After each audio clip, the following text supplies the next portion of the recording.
et manager général du collectif des artistes panafricains Hip Hop Self-Défense Africa.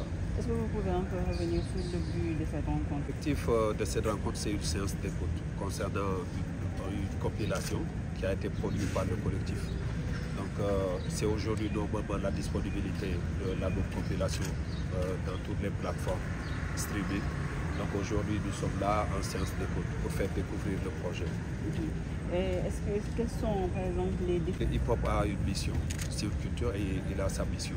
Sa mission est de conscientiser et de faire comprendre ce qui existe vraiment, les réels problèmes que rencontre la société. Donc là, nous sommes là pour valoriser en tout cas le hip-hop déjà africain et en même temps faire passer un message. Parce que nous avons un objectif. On s'est lancé un défi, on a dit l'unité africaine par le biais de la culture, des cultures urbaines. Donc nous sommes dans ce sens. Donc là, nous avons pu, comment dirais-je, produire une compilation qui a regroupé déjà 88 talents de différentes nationalités, ce qui n'était pas vraiment facile à faire, de 12 nations. Donc je pense que c'est déjà quelque chose. Donc notre objectif c'est quoi? On s'est dit on va briser les frontières. Briser les frontières ne veut pas dire seulement ouvrir, comment dirais-je, les routes ou comment dirais-je, les chemins. Mais c'est déjà briser les frontières dans les mentalités déjà. Que tu sois sénégalais, tu regardes ton prochain, par exemple un Ivoirien ou un Camerounais, comme un Africain, juste comme un Africain. Voilà, pour faire savoir qu'il n'y a pas de différence entre le Camerounais, l'Ivoirien, le Nigérien et tout ça. Et on a voulu démontrer ça dans ces productions. Il y a plusieurs nationalités qui ne se connaissaient même pas dans leur pays. Et c'est grâce à ce projet, ils se sont connus jusqu'à produire des singles ensemble, jusqu'à chanter ensemble. Voilà, c'est ça en fait. Comment avez-vous fait pour réunir tous ces artistes? Est-ce qu'il y a eu une sélection et quels ont été les critères? Voilà, il y a eu des sélections parce que dans chaque pays, il y a eu une plateforme. Et cette plateforme, il y a un coordonnateur qui pilote son pays d'origine. Voilà, donc on a délégué à chaque coordonnateur de faire une sélection et de nous donner le nombre d'artistes qui pourraient participer dans la compilation. Et c'est ce qu'ont fait tous les pays, et jusqu'à ce qu'on puisse regrouper tous les 88 artistes de ces 12 pays. Vous avez parlé tout à l'heure de valorisation. La compilation qui vient de sortir, avec le contenu, ce qu'il y a dedans, quand les gens vont écouter, vont comprendre, sauront ce que c'est que le hip-hop et pourquoi le hip-hop a été créé. C'est quoi vraiment la culture hip-hop. Ça, je pense que c'est important parce qu'il faut se dire, la musique n'a pas de frontières, comme on dit. Et la musique est une seule langue. C'est une langue universelle.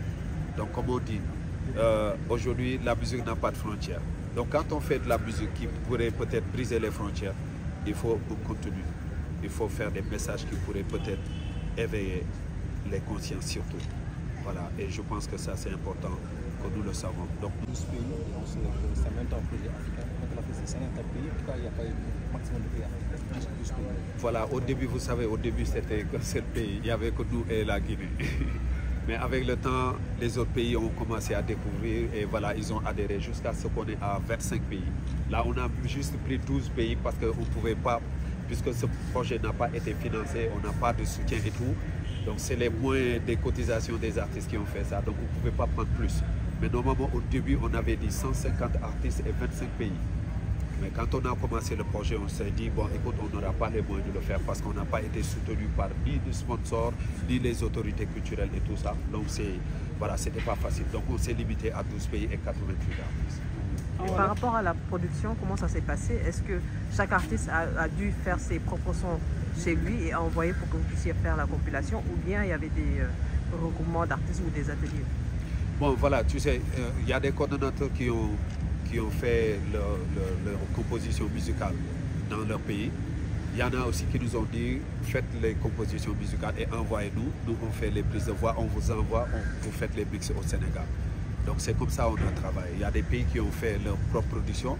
Voilà, ils ont fait leur propre, comment dire, ils ont trouvé leur propre moyen.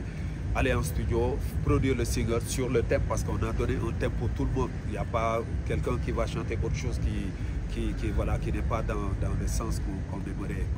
Voilà, donc c'est comme ça on s'est débrouillé tout jusqu'à faire cette production. Et la diffusion, ça se fera dans tous ces pays? Dans tous ces pays, là actuellement, normalement, la diffusion elle est gratuite. Hein. Voilà, franchement, on a donné ça, on a offert cet album à toute l'Afrique, quoi. Voilà, c'est comme ça que ça s'est passé. Et quel est le thème? Prison, peuple, ensemble, prison, les frontières. On a vu que pour la participation, il y a des anciens, il y a des nouveaux. Oui, mais on a plus favorisé l'underground. On a plus favorisé les jeunes talents parce que tu sais, il y en a qui ont leur mot à dire, mais ils n'ont pas l'occasion de le faire. Donc on les a donné l'occasion de s'exprimer. C'est l'underground, les jeunes talents. Il y a peut-être sur les 80, il y a 8 ou 10 qui sont vraiment des têtes d'affiche. Mais tout le reste, c'est de l'underground, que ce soit d'ici Sénégal ou les autres pays d'Afrique. Plus concrètement, les jeunes qui vous donnent la chance de participer à ce projet, qu'est-ce qu'ils peuvent espérer à part de ce projet-là? C'est que ça leur permet d'avoir une visibilité. Oui, la visibilité, l'échange, la connaissance avec les autres pays, des ouvertures. Il peut y avoir beaucoup de choses. Voilà. Bon, je suis désolé, là, on m'appelle, tu m'as reconnu sous le nom de Chaka Babs. Voilà, les gars, je suis vraiment désolé, il faut que je parle. Non, je suis désolé. Self-Defense Africa, une Afrique, un peuple, ensemble, vive le